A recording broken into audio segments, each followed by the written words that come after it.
Every day, Sir Topham Hatt came to the station to catch his train. "Hello," he always said to Thomas.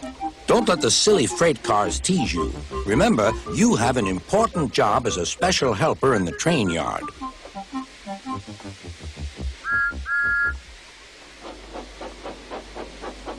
There were lots of freight cars, and Thomas worked very hard pushing and pulling them into place. There was also a small coach and two strange things his driver called cranes. "That's the breakdown train," he told Thomas. "The cranes are for lifting heavy things like engines and coaches and freight cars." One day, Thomas was in the yard. Suddenly, he heard an engine whistling. "Help! Help!" A freight train came rushing through much too fast. The engine was James, and he was frightened. His brake blocks were on fire. "They're pushing me! They're pushing me!" he panted. On, laughed the freight cars, still whistling, "Help! Help!" Poor James disappeared. "I'd like to teach those freight cars a lesson," said Thomas the tank engine. Soon came the alarm. "James is off the line! The breakdown train! Quickly!" Thomas was coupled on, and off they went.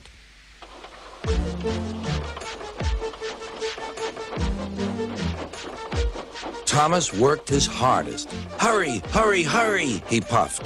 He wasn't pretending to be like Gordon. He really meant it. "Bother those freight cars and their tricks. I hope poor James isn't hurt."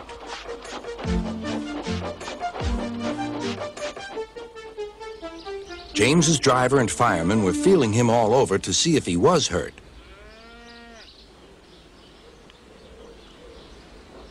"Never mind, James," they said. "It was those silly freight cars and your old wooden brakes that caused the accident."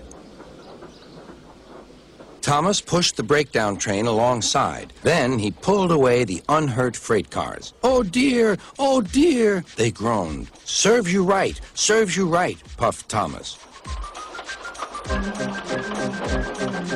He was hard at work, puffing backwards and forwards all afternoon. "This'll teach you a lesson, this'll teach you a lesson," he told the freight cars. And they answered, "Yes, it will, yes, it will." They left the broken cars. Then, with two cranes, they put James back on the rails.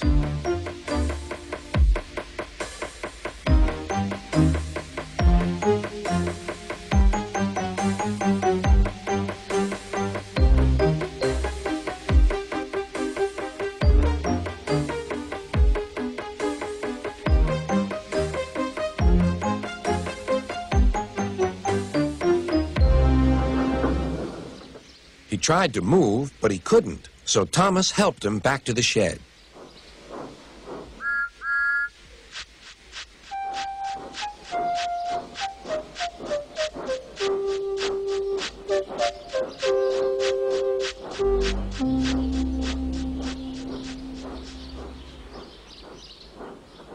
Sir Topham Hatt was waiting anxiously for them. "Well, Thomas," he said, "I've heard all about it, and I'm very pleased with you. You're a really useful engine. James shall have some proper brakes and a new coat of paint, and you shall have a branch line all to yourself." "Oh, thank you, sir," said Thomas. Now Thomas is as happy as can be. He has a branch line and two coaches called Annie and Clarabelle. He puffs proudly backwards and forwards with them all day.